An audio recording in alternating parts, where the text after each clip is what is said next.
ସତ୍ରାଜିତ ଥିଲେ ସୂର୍ଯ୍ୟଙ୍କର ପରମ ଭକ୍ତ। ସୂର୍ଯ୍ୟ ତାଙ୍କୁ ସୂର୍ଯ୍ୟପ୍ରଭ ଶ୍ୟମନ୍ତକ ମଣି ଦେଇଛନ୍ତି। ଏହା ପ୍ରତିଦିନ 8 ବାର ସ୍ୱର୍ଣ୍ଣ ପ୍ରସବ କରେ ଏବଂ ଯେଉଁଠି ପୂଜିତ ହୁଏ ସେଠାରେ ଦୁର୍ଭିକ୍ଷ, ଅକାଳ ମୃତ୍ୟୁ କି ଦେହ ପୀଡ଼ା ମନ ପୀଡ଼ାର କାରଣ ନଥାଏ। ଘଟଣାକ୍ରମେ ମଣିଟି ଜାମ୍ବବ ବାନର ହାତରେ ପଡ଼େ, କିନ୍ତୁ ଅପବାଦ ରଟେ ଯେ ଶ୍ରୀକୃଷ୍ଣ ମଣିହରଣ କରିଛନ୍ତି। ଅପବାଦର ପ୍ରତିଷେଧ କଳ୍ପେ ସେ ଜାମ୍ବବ ସହିତ ଲଢ଼ି ମଣି ଉଦ୍ଧାର କରିଛନ୍ତି ଏବଂ ଏହି ସୂତ୍ରରେ ଜାମ୍ବବତୀଙ୍କୁ ପତ୍ନୀ ରୂପେ ପାଇଛନ୍ତି। ଭଗବାନ ଉବାଚ କୃଷ୍ଣଙ୍କୁ ଲଭିବାର ଆସେ, ସ୍ତୁତି କରନ୍ତି ଦେବୀ ପାଶେ।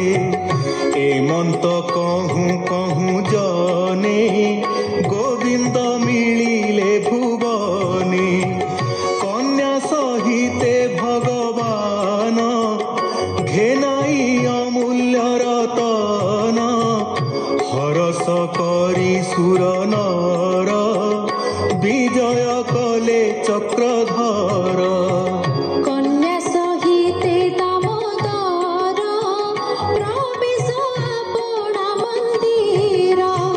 ଦକ୍ଷିଣେ ସତ୍ରାଜିତେ ଆଣି, କହନ୍ତି ପ୍ରଭୁ ଚକ୍ରପାଣି। ଉଗ୍ରସେନର ସଭା ମଧ୍ୟେ, କୃଷ୍ଣ କହନ୍ତି ମନ ଖେଦେ। ମଣି ଆଣିଲେ ଯେତେ ଦୁଃଖେ, କହିଲେ ଆପଣା ଶ୍ରୀମୁଖେ।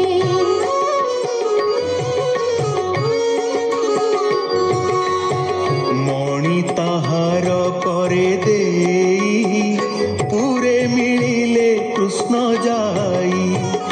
ସଭାରୁ ସତ୍ରାଜିତ ମଣି, ସଭଏ ନିଜ କରେ ଘେନି। ଅତି ଲଜ୍ଜିତେ ଅଧୋମୁଖେ, ପଥେ ଗମଇ ଦୁଃଖ ଶୋକେ। ମନେ ବାଧିଲା ଅନୁତାପ, କୃଷ୍ଣ ଚରଣେ କଲି ପାପ। ମଣି କାଞ୍ଚନେ ଲୋଭ ମୋର, ଅଯଶ କଲି ତିନି ପୁର। ଏ ଯେ ଦୁହିତା ଅଛି ମୋର, ଅପୂର୍ବ ସ୍ତ୍ରୀ ରତ୍ନସାର। ଏ ମଣି ଏହା କଣ୍ଠେ ଦେଇ, କୃଷ୍ଣଙ୍କୁ ସମର୍ପିବେ ନେଇ। ହେମନ୍ତ ମନି ବିଚାରିଲା, ଦୁହିତା ଅଳଙ୍କୃତ କଲା।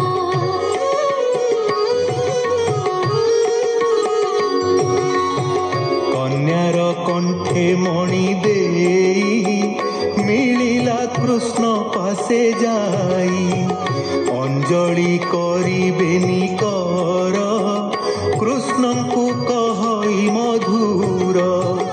ତୁ ନାଥ ଜଗତ ଠାକୁର, ମୁଁ ତୋର ଚରଣେ କିଙ୍କର। ସତ୍ୟଭାମାକୁ ତୋତେ ଦେଇ, ଶରଣ ପଶିଲି ଗୋସାଇଁ। ହେମନ୍ତ ତାର ବାକ୍ୟ ଶୁଣି, ଦୟା ସାଗର ଚକ୍ରପାଣି। ଆନନ୍ଦ ମନେ ଦେବ ଦେବା, ସତ୍ୟଭାମାକୁ ହେଲେ ବିଭା। ଅଂଶେ କମଳା ଅବତାର, କିଏ ବା ଦେବା ପଟାନ୍ତର। ବିବାହ ଅନ୍ତେ ଚକ୍ରପାଣି, ସେ ମଣି ରତ୍ନ କରି ଘେନି।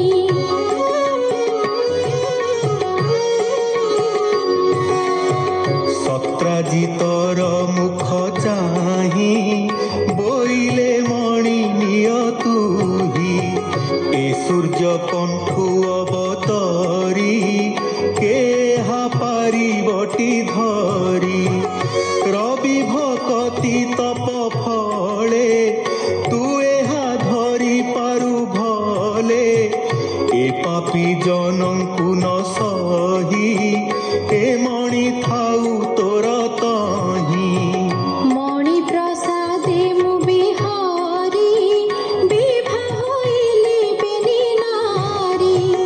ହରିଚରିତ ସୁଧାମୟ, ଶୁଣନ୍ତି ପାପ ହୋଇ କ୍ଷୟ।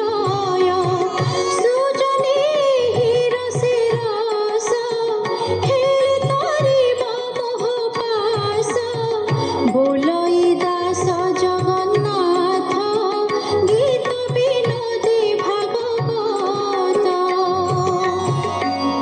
इति श्रीमद्भागवते महापुराणे पारमहंस्यां संहितायां दशमस्कन्धे उत्तरार्धे स्यमन्तकोपाख्याने षष्ठीतमोऽध्यायः।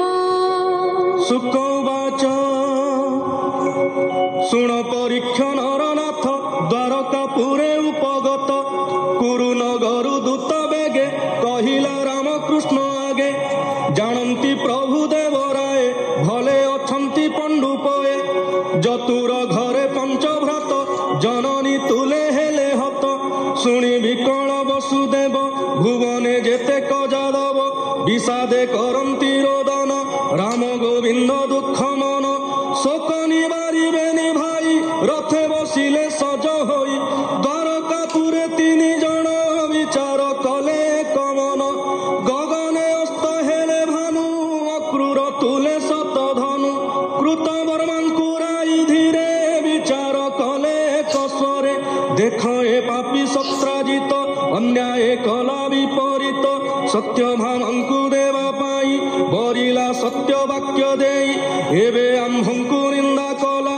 कन्या गोविंदे समर्पिला दुष्ट दुर्जन मंद भाग्य प्रसेन पथकु ए यज्ञ हेमंत बोली विचारिले निज मंदिरे रात्रे गले आपना घरे सत धनु कोपे कंपई तार तनु वस्त्र पिंधिला भिड़ी गाढ़े करे घेनिला जम दाढ़े रात्रे मिलिला तार पुरे सत्राजितर सज्जा ठारे निकटे थिले जे कामिनी सभये कले गलध्वनि स्त्रींकी करी अवहेला छेदिला सत्राजित गला पशुंक प्राय बध करी अमूल्य मणि करे धरी निज भुवने विजे कला हेमंते रजनी पाहिला शुण राजन शुद्ध कर्मा पिता मरणे सत्यभामा विलाप करे शोके पड़ी भुज जुगल शिरे ताड़ी पिता विजोगे शोक त्रासे रथे गमिला कुरु देशे